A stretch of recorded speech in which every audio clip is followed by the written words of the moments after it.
Hey everyone, thanks for tuning in to another episode of BiblioTech On Air. I'm Rosanna. I'm Ruby. And I'm Israel. And today we will be talking about House of the Dragon Season 2, Episode 1, A Son for a Son, which you know is highly anticipated. Everyone's been just holding their breath for this episode. It's a big one, so we got a lot to cover today. Yeah, definitely. And with us today, we do have making his debut on BiblioTech On Air, Jesse the Magnanimous Garcia, branch manager, BiblioTech West. Of House West. Yes, of House West. The Magnanimous? Yeah, the Magnanimous. He is our local historian of all things Game of Thrones, really. If I have any questions, I know to go to Jesse. Yeah. Yeah, honestly, fantasy is not my go-to genre when reading, but George R.R. Martin does a really good job of putting out historical books, kind of like history books. So that's my jam. So I'm just into it. Yeah, definitely. So we'll be in this episode before we start. I'd like to highlight two resources that we have available. So we have Fire and Blood by George R.R. Martin. So check out the book that inspired House of the Dragon, Fire and Blood. So just as the show does, Fire and Blood details the Targaryen dynasty's rise and rule, filled with epic battles, political intrigue, and dragon lore. This book is available on cloudLibrary and Hoopla. We definitely do suggest checking it out today with your BiblioTech library card. In addition to that, we do have a history book. It's The World of Ice and Fire, The Untold History of the World of Game of Thrones. Again, by George R.R. Martin. The World of Fire and Ice is a definitive companion piece to George R.R. Martin's dazzling conceived universe. It accumulates knowledge, scholarly speculation, and inherited folktales of maesters, septons, magi, and singers, including in-depth explorations of history and the culture of Westeros. It does touch on the events that we see in House of the Dragon, so definitely check that out with your library card. So just a heads up, spoiler disclaimer, as we will be talking in depth about this episode. So if you haven't watched it, pause this podcast, go watch it, come back and rage with us. And then also there will be mature themes talked about in this episode. So please be mindful of that as well. If it is not something you want to talk about, there will be violence, possibly themes of grief, sexually explicit content, etc. So Yeah, listener's discretion. Mm-hmm. Alrighty, so initial reactions. What did y'all think of the episode? They were killing babies on Father's Day, so get right into what it. What a way to celebrate. We're back. We're back in the Game of Thrones universe. Yeah, definitely. Came out with a bang. Yeah. 10 out of 10. I really liked the episode. There were some things that were obviously different from in the book that I kind of didn't like, but for the most part, it was really well done, I thought. Yeah, I really enjoyed it. I was a little bit tired when I was watching it, so I'm not sure if that played in any factor into my viewing experience, but it was nice to be back viewing all of the killing and conniving. And more killing. Yeah, it was great. It's great. I'm really excited for the rest of the season as well. Emma Darcy, get your Emmy. Oh, yeah. Oh, Hopefully. I know. Hopefully. Yeah.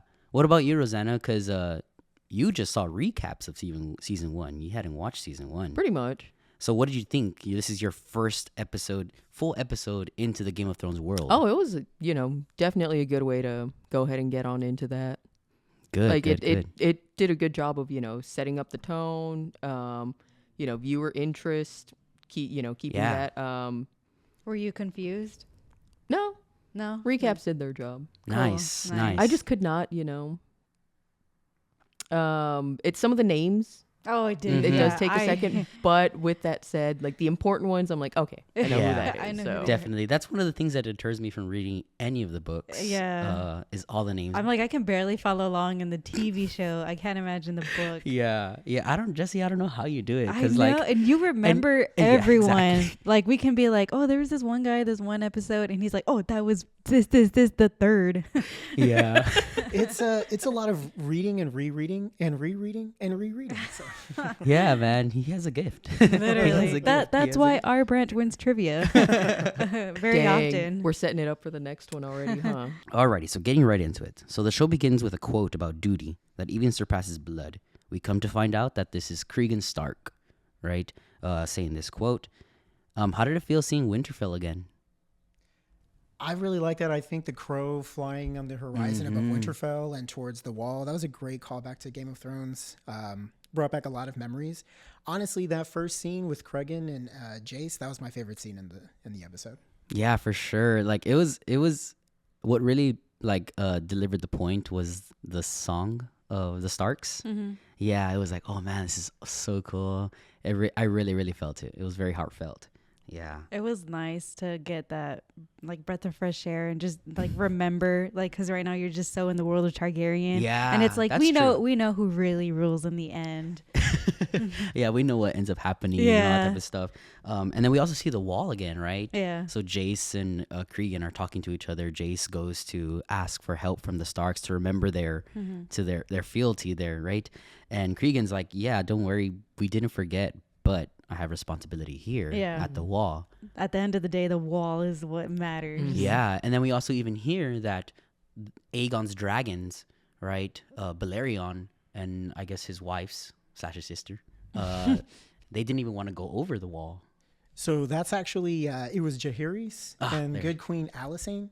They visited the wall with Cregan's father, and when they visited with their dragons, the dragons refused to fly beyond the wall, which led to, because Jace is wondering why Cregan can't send forces immediately, and Cregan's trying to explain to him, we have the wall, we have to man it, and Jace is kind of confused because he's asking, why do you need soldiers to guard from wildlings and the snow? And Cregan asks, do you really think that's all we guard against? And it's pretty ominous. Yeah, it's pretty cool. And we do know that there's like one wildlings over there, but we also know that in the end, we know the White Walkers are over there. Yeah, doing their thing, White Walking. Creeping Right. around. I do wonder if Cregan has already like experienced White Walkers at this point, because House of the Dragon does take place like 200? 300. House of the Dragon takes place about 200 years before 200. Game of Thrones starts. Yeah, very good. It's interesting that you bring that up because the line of Starks, they're fully aware of the White Walkers. That's not a myth to them. They grow up knowing what's going on out there.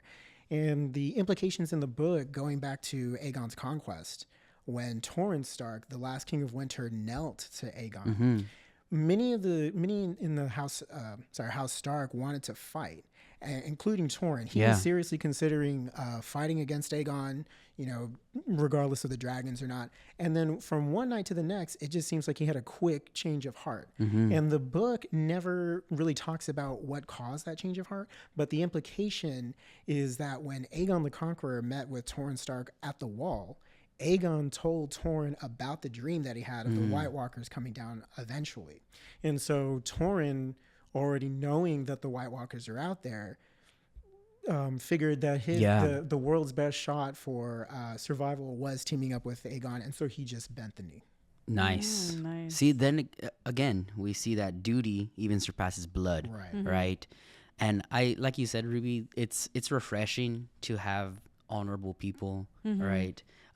People who aren't really trying to fight kill for each the other. throne, to kill each other, right? It gets to the point where Cregan is talking and he says, like, every year or every X amount of years, we pull rocks, and whoever gets the white rock goes to the wall to serve. And it's an honor. Yeah, and it's an honor. I mean, the kid who was selected didn't seem too excited about it, but he'll learn to honor it. And sorry, it was a black rock. Yeah, it was a Black black Rock. rock. See, encyclopedic knowledge. We need That's that. what I'm saying. It was Yeah. every 1 in 10 of the Starks. So a 10th of the Stark family willfully went to the wall to go man it. It was very nice to see the reverence for the wall in House of the Dragon, because by the time Game of Thrones starts, no one cares about it. Yeah. They just send like No one. like thieves and like all these people. But yeah, so season 1 did end off with the death of Lucerys, Luke, who was killed by Aemon and Vhagar. And so we're kind of still seeing the results of that. Rhaenyra she's out there searching for And grieving. Lucerys and his dragon Arax. And so we do have a scene where she's searching and she finds the wing and the cloak of Lucerys. What did y'all think about that scene? We did see Rhaenyra finding it, but then also her dragon, Syrax, like kind of like roars into the sky. What did y'all think about that? Well, the dragon's in mourning too, because wasn't Arax like the son or something, or like related to the dragon? Right. I think something like that. And so the dragon would also be feeling some. Yeah. So that was it. I'll be honest, it didn't hit me until like the dragon like let out that roar, Yeah. and I was like, oh, This is serious. yep. I liked how like I liked how they grieved, like weirdly enough, because I felt like in the Game of Thrones, I was like, so many people died, and it's just like, oh, it's so heartbreaking, but then they kind of get over it. Yeah. But yeah. this one, like this whole episode, like her and her family were just really grieving, you know, and it just really brought to light like the intensity of this situation. Like this is a really big deal, you know. You can't just kill a son or kill a boy and like move on, you know. You have to really grieve. And the fact that one line when she says, I want Yeah, Aemon, I want Aemon Targaryen. that's like the only time she talks in that whole Yeah. episode, which is pretty cool. so I'm like, man, this girl is just I was thinking the same thing. We mentioned it earlier, but big respect to Emma Darcy. I mean, the grief on her face, the acting job is it's just amazing. I think she did a really great job in this. Yeah, they do an amazing job, and only one line, super impactful, right? Yeah, and then also in terms of like everyone grieving, we see Daemon ready to go. We see Rhaenys riding Meleys, right? I believe the dragon. The Red Queen. She's keeping secure the sea, right? And while the Valyrian fleet gets there, and so Rhaenys and Meleys come, and Daemon's like, "Let's go. We're gonna go over there. We're gonna kill go. Vhagar. Both our dragons. Both of us are gonna go kill Vhagar." And one of my favorite scenes happens where Daemon's like, "Let's go." That's a command, and Rhaenys is like, "Yeah, you're not the king. Yeah. Sorry." But then we also get like a pretty good explanation that Rhaenys says. She's like, when I lost, you know, my daughter, you know, I had to grieve, and you need to let Rhaenyra grieve. And thankfully, she's grieving the way she is, and not in the other direction, right? Where she just lets loose and wants war and blood and fire. I think that's a very good point. It shows the differences between how Daemon wants to deal with the situation and how Rhaenyra and Rhaenys dealt with the situation. You can even tell in the body language when Rhaenys walks up to Daemon and mentions her daughter Laena, telling Daemon, when my daughter Laena died, Daemon can't even look at her in the eye. Yeah. He has to look down. He does not want to deal with his emotions. He can't. His way of dealing with it is, I'm just going to lash out and I'm going to get on my dragon and I'm going to kill as many people as I can. And you can kind of see Rhaenys kind of try to tone that down and tell him, you know, I'm glad that it's Rhaenyra dealing with her emotions responsibly versus how you're trying to deal with it. Yeah, and then he does have the last say, Daemon. He tells her, if you would have got the job done when you left King's Landing, Aegon and whole Team Green would have been dead, and Luke would not have been dead. He would have been alive, right? And that was pretty impactful. Yeah. I think from what I took, I think Rhaenys took it like he's just talking out of anger. That's the kind of reaction that I kind of saw. Do y'all think that she had that type of reaction? Was there something different? Was she like kind of in shock or anything like that? What y'all think? I don't know. I was kind of thinking, because when she also mentioned that I didn't really hit me until I saw the body. And then so Rhaenyra was searching and then finds the body. And then I felt like after that, Rhaenyra was like, I want Aemond. I was like kind of thinking, oh, okay, like now she wants the war, or now she wants blood and revenge, you know?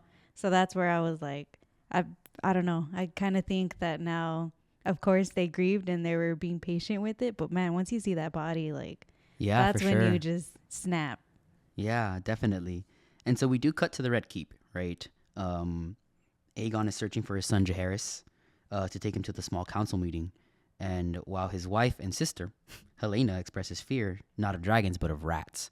At the time of viewing this episode, we didn't know what was to come. Maybe some did, book readers and things like that. But we come to find out it was a foreshadowing, right? That she's scared of rats. How did you take Helena's comments of being afraid of rats? Did you just see it as something that was said, or did you see it as like a foreshadowing, like, oh, something's going on there? I didn't see it as a foreshadowing, so it kind of confused me. I need some Jesse explanation on that. So to me, it was definitely foreshadowing. Yeah. The Targaryen family, going back their lineage hundreds of years, you'll learn that some of them in their family are what they call dreamers, and they will have these vague dreams where the future is foretold to them.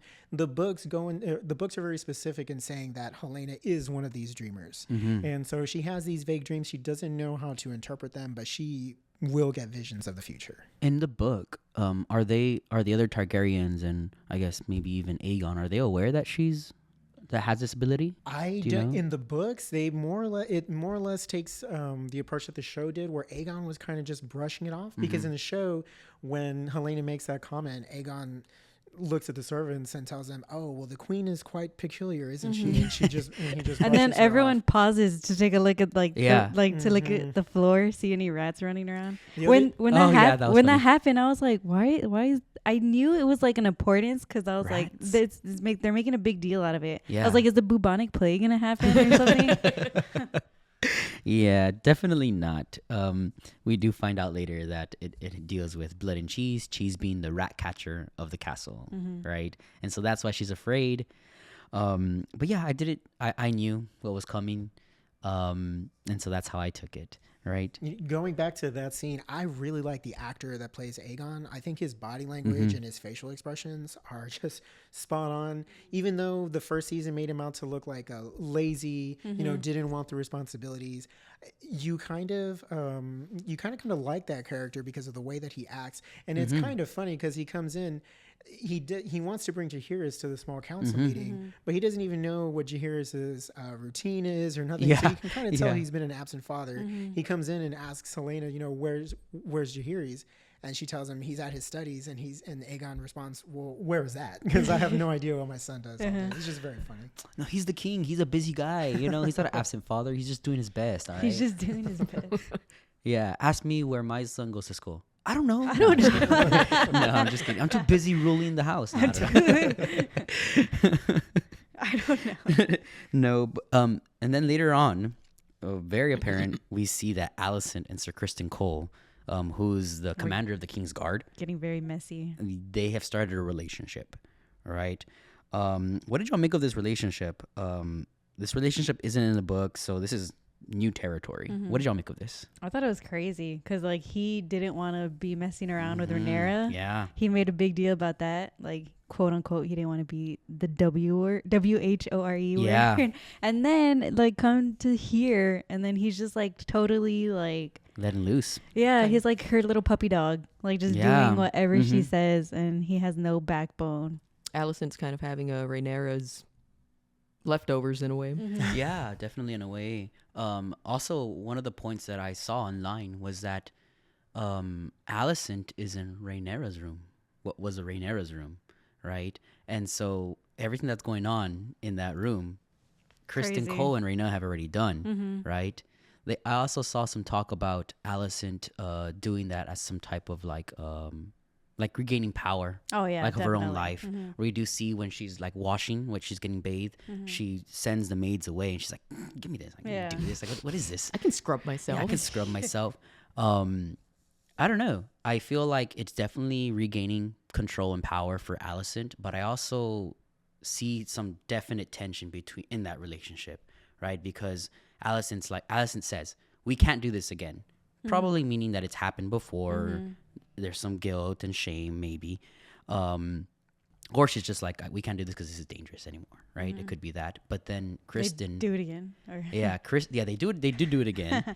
And then Criston is like, help me put my cloak on, right? And so that's why I'm saying there's definitely some tension. Like, man, yeah, he could have done it himself, but like that kind of, I think psychologically, it implants some type of like, okay, well, you may be in control, but I'm also in control of this relationship, right? But also too, back on season 1, Rhaenyra helps Criston put his cape on. So there's definitely some like mirroring on the relationship between Alicent and Criston, and then Rhaenyra and Criston. Yeah, It definitely makes Criston look like a hypocrite for sure. for sure. Alicent as well. The deal with the cloak, what I got from that is because in the first season, Alicent wants to come off as prim and proper, very pious follower of the faith. That cloak that Criston wears, that's supposed to represent his dedication to the Kingsguard, which also means a dedication to celibacy. And so him taking off the cloak is kind of a metaphor for I'm going to forget about my celibacy vow for right now. I'm going to do what I'm going to do. And then when we're done, Alicent, can you please help me put my cloak on so it can make it seem like I'm prim and proper? Yeah. In the first season, Rhaenyra always made a point to say that Alicent's attitude of piousness and faith was a cloak Mm-hmm. to hide her, Ah. her true personality. Mm-hmm. And so it kind of leads into that for me, what the cloak of the Kingsguard.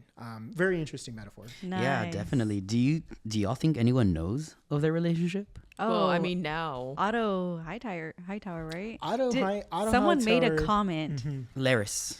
Clubfoot. Oh, Yeah. Yeah, Laris definitely knows. And Yeah. Otto Hightower noticed Kristen and Allison coming to the small Yeah, council yeah, meeting that's- yeah. together. Yeah. So he kind of thinks that something's up, but for sure, Laris already Yeah, knows. definitely Laris knows. And Laris is also has his own relationship with Allison going on. Yeah. An exchange of feet.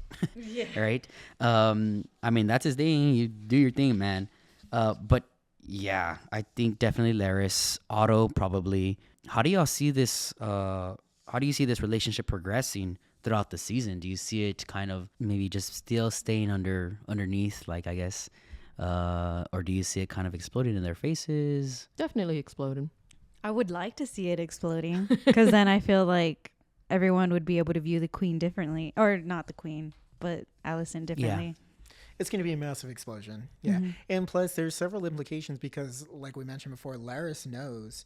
And in season 1, when Laris killed his brother and his father, making way for Otto to be the hand, he kind of made it seem as though he did that in conjunction with Alicent. And so these things that he's doing, he's also gaining dirt on Alicent. So he knows all these things. And when Laris kind of made that underhanded comment saying, oh, well, your bedmaiden told me that you were busy, that's kind of a veiled threat. Like, For you sure. know, I know what's going on. And not only that, I have all this other dirt on you. So watch out. Yeah. And plus, he's also kind of angling to be the next hand of the king. So Right, we'll see yeah. what comes back. Because we also do see Aemon in a throne room listening to the common folk.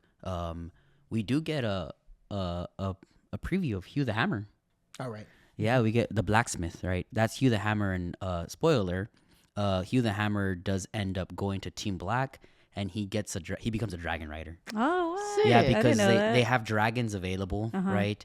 And Hugh the Hammer, I guess, connects. That's cool. Right? He was the one He's a that was bastard, I think. asking for the money beforehand, right? Yeah, For the mhm. Scorpions. Yeah, and Aegon, I did like seeing that from Aegon, where that first with the comment- sheep. Yeah, with the folk, he's like, okay, well, yeah, we'll give you your sheep back. No, don't worry about it. Yeah. Right?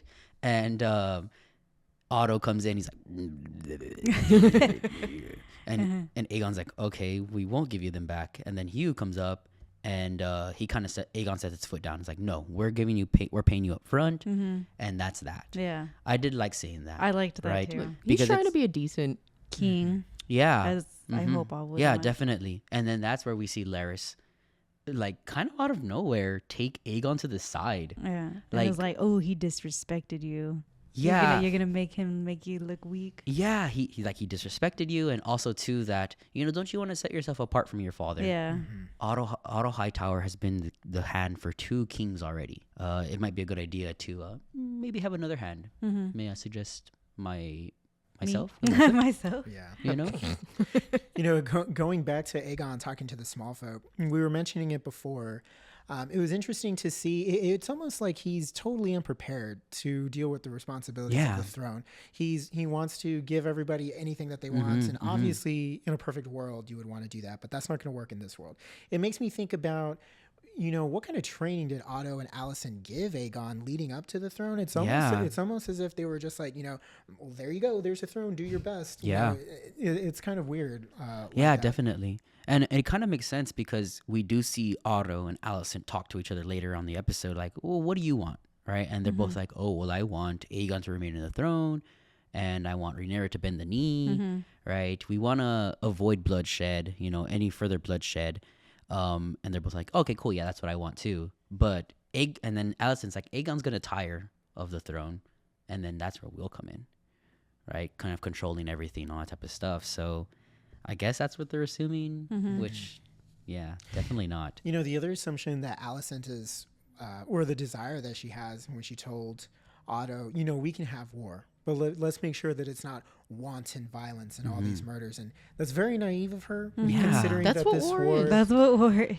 considering that there's going to be dragons in it too. I mean, the history is very clear in this world. When dragons are involved, people die. And I think that's where Team Black I think that's where their mind is at. That, oh, this is a war, right? We do see that, they have their war council, right? It's I guess their small council meetings, but not really. It's a war meeting. Yeah. This is what we have. This is who we have. This is who we're going to have. And we do see that with Team Green and their small council, but not to the extent of Team Black. We're like, this is going down. This is going to happen. We're ready to fight, right? We also have it. And I think it's just like you said, Jesse, they're Targaryens, right? The Hightowers are the Hightowers. Yeah. They don't know the history. They do know the history, but they haven't experienced the history the way Daemon and Rhaenyra and all that, their whole bloodline. Later in the episode, moving on, we do see Kristen Cole and Aemon Targaryen scheming like war plans behind the small council's back, right? And Otto finds them and tells them to stop. Do you think they'll respect Otto's wishes? No, I don't think so. I mean, Aemon, he's very angry. He's very, just spearheaded, wants to go to battle. Also, it kind of puts Kristen in a very precarious situation because Kristen is there, drinking, kind of hanging out with Aemon, while at the same time, Kristen is doing what he's doing with Aemon's mother. Yeah. And so he has to be thinking about what would Aemon do if he finds out? He's very angry. Yeah. Ever since he got his eye gouged out, he's ready to just do whatever it takes. Yeah. So. Yeah, definitely. And he probably feels it even more so, that he has to do something because he is the one who started, like who really set fire to this war. He accidentally, because his inability to control Vhagar, he killed Luke, right? And I didn't catch any of that like guilt and shame. Oh, dude, remorse. he has no remorse. Like he's just owning it. We He's did like, see surprise when it happened. Yeah, when it yeah. actually we saw him surprised. But after that, he's just kind of like, yeah, it happened. And I say that because in one of the podcasts that I listened to earlier, that I listened to yesterday, they were saying that he was guilty and What? yeah, and I was like, I No. did not get that. Did No, you not at all. Get that, Jesse? Well, in the moments, like you mentioned, I think he was very surprised. I think it also lends to the fact that he cannot control Vhagar, totally 100%. Yeah. So in that moment, he was surprised. However, when he gets back to King's Landing, he's not even trying to tell his mom, it was a shock to me. Yeah, Yeah. No, he's Like, digging no, his I'm heels in. sorry. Right. He's just totally owning up to it. And yeah, I did it. Yeah. Yeah. And like, he even like kind of scoffs when he's like, oh yeah, my mom's blaming me for all this. And it's like, dude, well, yeah, you're the reason of why everything happened. And then when Otto made the comment, he was like, you can't, what was the comment he made? Where he was like, oh, the events that were happening leading up to Luke's death were like, Oh yeah, he says something along the lines like mistakes were made. yeah, like just kind of, Mistakes were made, but those are mistakes. yeah, there you go. Almost necessary. I was like, oh my god, Boys will be boys. boys Boys will will be boys. boys. Blaming it on youth. People die. Yeah, Yeah, he did. He blamed you know it on it youth, yeah. happens. Yeah, and Jesse, you touched on it, but we do in their interaction, Aemon and Kristen. Kristen kind of defends Alicent. Did you notice that? Like Aemon saying like, oh, she's not fit for her position right now. She cares too much about them, right? She's too emotional to an extent, right? And Kristen's like, oh, well, no, your mom means well, and blah blah blah blah. And Aemon's like, okay, cool, but yeah, Okay, cool. but man, I hope they deter from the books in the sense that Aemon kills Kristen. Like it leads up to that, because man, that would be so cool. Like I would love to see Aemon and Kristen fight, because both of them are skilled fighters. They're skilled swordsmen. I would give the edge to Kristen. I think he's a lot more experienced and all that type of stuff. But I would love to see that. And I do expect conflict between them two in the future. It probably won't lead up to that. I would hope for that. But definitely there's going to be some conflict. It's so messy. I love it. It's so messy. One of the things that did leave an impression on me, a pretty strong impression, is we see Alicent lighting candles in the Sept, right? She lights one for her mother, then for her husband, King Viserys, and then finally, there's definitely some hesitation for Luke. Did y'all notice the hesitation? What did y'all think that hesitation signified? Yeah, I thought she wasn't gonna light it for Luke. I was like, man, if she doesn't light it for him, I was like, then man, she's just pure evil. Like, Fake. there's no sense of sympathizing with her at all if she doesn't have any sort of sympathy for Luke. So that's what I thought it was gonna go. Yeah. But then she does ends up lighting it for him, and I was like, okay, like she does feel some type of way. Yeah, definitely. I mean, Yeah. she has to. She's a mother, and that was like her ex bestie. Like, Yeah. with everything going on, I would hope And you would still she's- have some kind of, And we do see the conversation between her and Otto, where they're both hoping that there's no more bloodshed and it doesn't go any further than it needs to. I thought like in that scene, it kind of reminded me of oh my god, why can't I think of her? The queen from Game Cersei. of Thrones, Cersei. There you go. In that moment, it kind of made me think of Cersei because I was like, man, if she doesn't light the candle for Luke, that's like a total Cersei move. Where Yeah. Cersei's just Yeah. like, I just care about myself and my own family. I definitely think it would have been, if she didn't light it, I think there would have been less sympathy for Allison, because I couldn't come to understand her. But if she didn't light it, I would have been, man, forget Team Green. Yeah, dude. Yeah, Like, exactly. Okay, so she crossed that line. She does not care. Yeah. She's lying to her dad, which in the end they're both probably lying to each other. They don't really care about each other in the end. But yeah, it was very heartfelt. I like that. I like that scene very That much. scene was one of my favorites when it was going with the funeral. There was kind of, those two scenes were kind of happening at the same time. The funeral, and then the scene before that with Rhaenyra and Jace. And Jace is trying to give her the report about what happened in Winterfell, and he can't control his emotions. And then they embrace and grieve for Luke. That was very touching.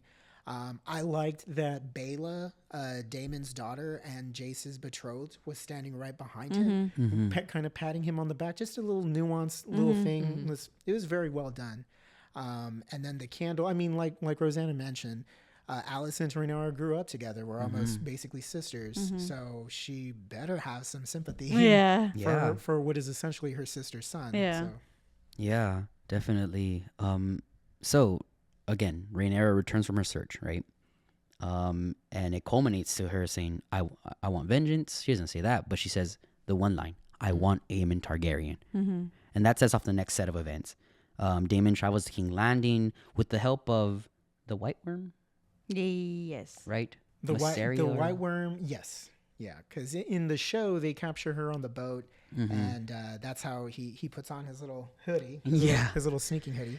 And, yeah, that unrecognizable. and then he eventually makes contact with Blood from the City Watch. Yeah, he was one of the Ghost Cloak, which Daemon was the commander of the Ghost Cloaks. And then Cheese is the castle's designated rat catcher, and he tells them, your goal, your mission is to find Aemon Targaryen and kill him, right? And so we follow them throughout the castle, them being Blood and Cheese, where they begin to look for Aemon.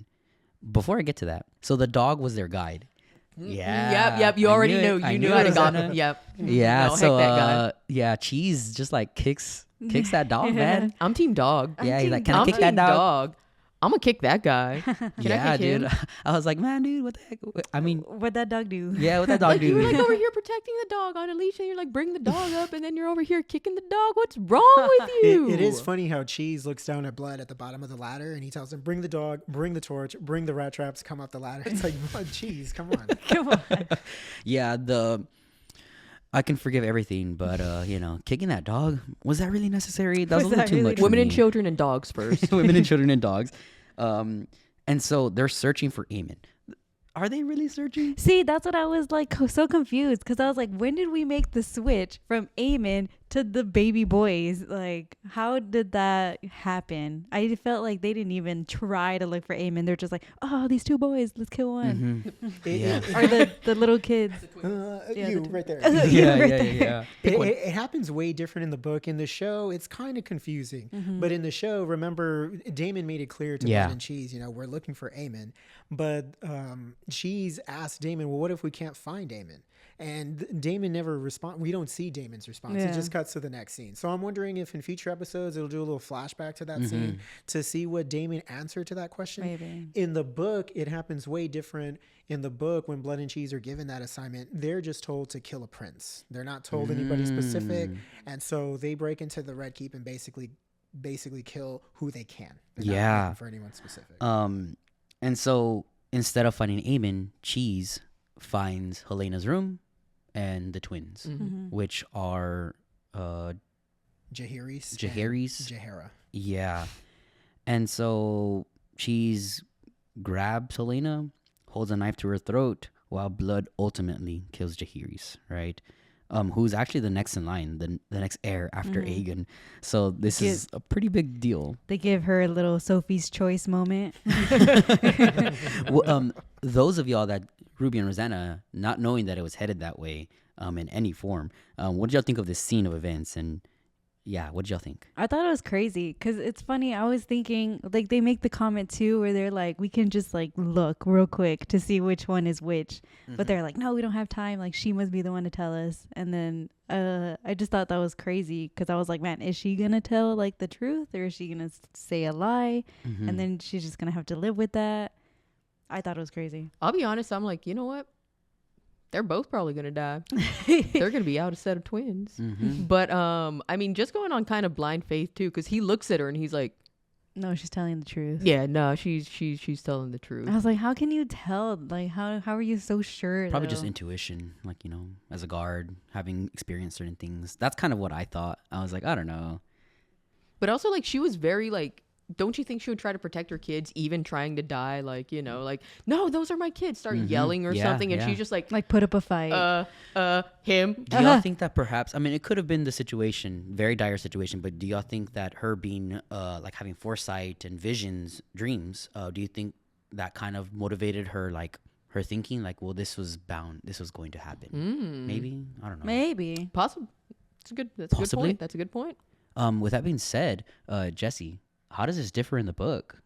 In the book, it's way different. So like I mentioned, they're contracted to just kill a prince. They're nobody specific. And one of the things that I didn't like the way that the scene worked out in the show is they break into the Red Keep. They do the same in the book because they're familiar with the tunnels.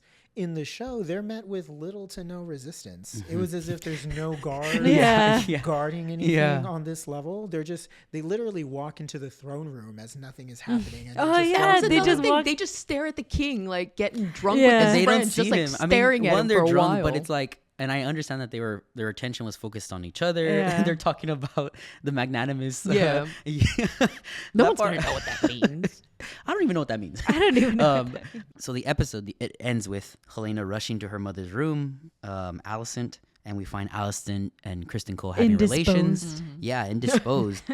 And a shocked Helena simply states, they killed the boy, right? And the episode ends with Alicent's stunned face. What effect do y'all think this action of Jaehaerys being killed, the way he was killed, what effect do y'all think it's going to have on the war and the realm, the characters on both sides? How do you think they might react? I think Alicent might have no more sympathy. Like the way that moment when she had sympathy. I think, now I think that's kind of out the door. Because now in her eyes, she's going to be like, no, that's not an equal trade, you know? Like Aemon's eye was missing. He still had no punishment. Yeah.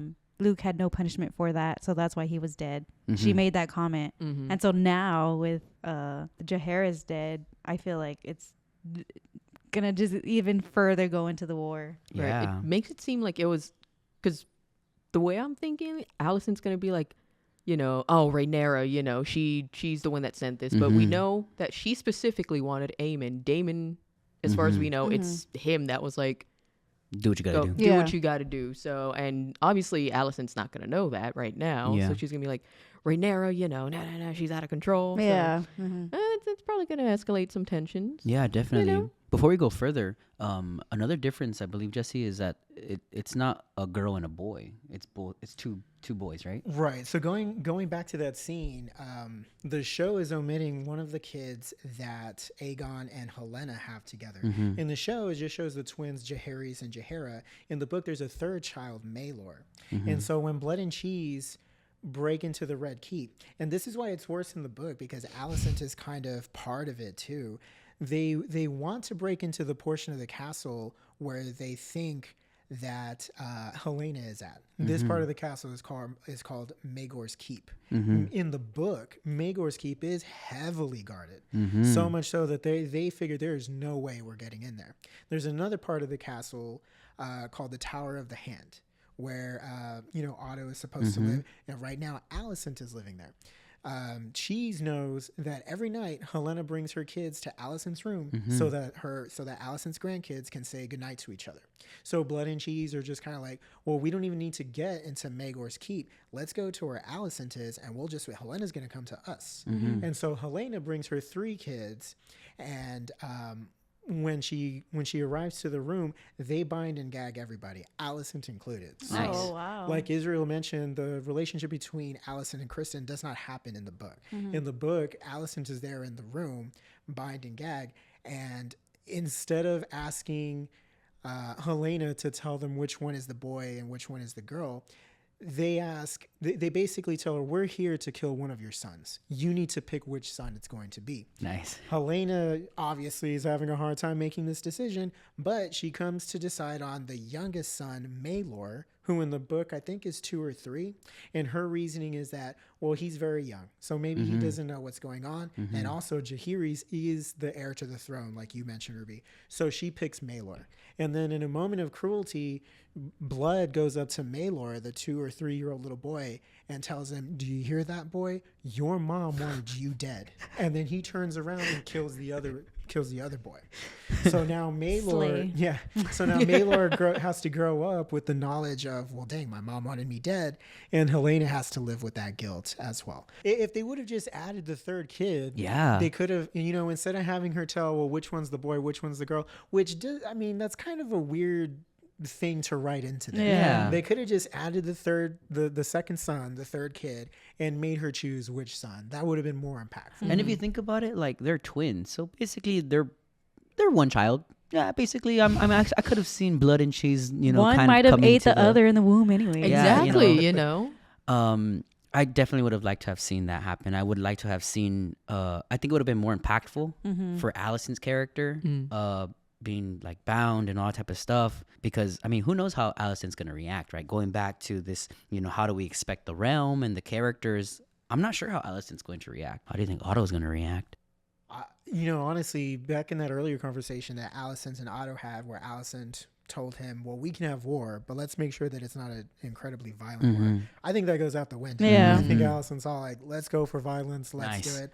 Otto may be the sole voice of reason because he's the one that seems to want to gather the allies and do all the preparation that he's they can. Older, wiser. I would hope that he has the common knowledge that, hey, maybe we don't want to try to kill each other and get rid of our whole freaking our lineage behind us and our dragons. Yeah, definitely. I think Daemon's pleased with will be pleased with the results. Yeah, he's like, that's what I wanted. Here's your pay. Yeah. I think Rhaenyra, how do you think Rhaenyra is going to react to this?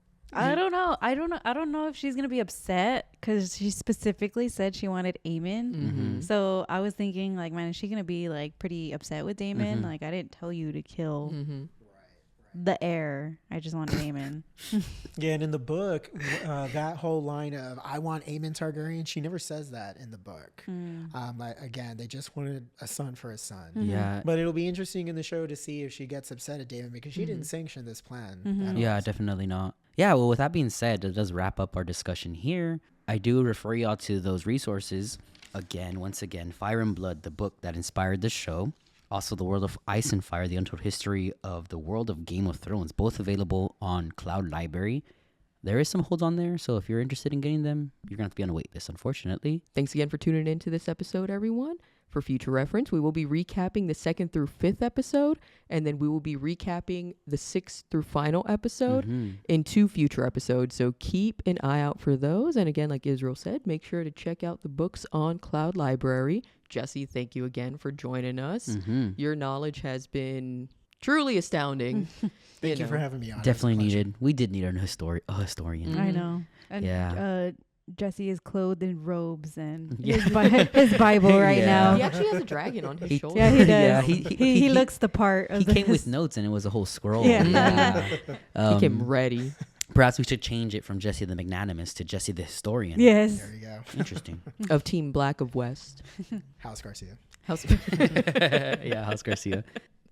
Alrighty, everyone. Thanks again. I'm Rosanna. I'm Ruby. I'm Israel. I'm Jesse. And we'll catch you on the next episode.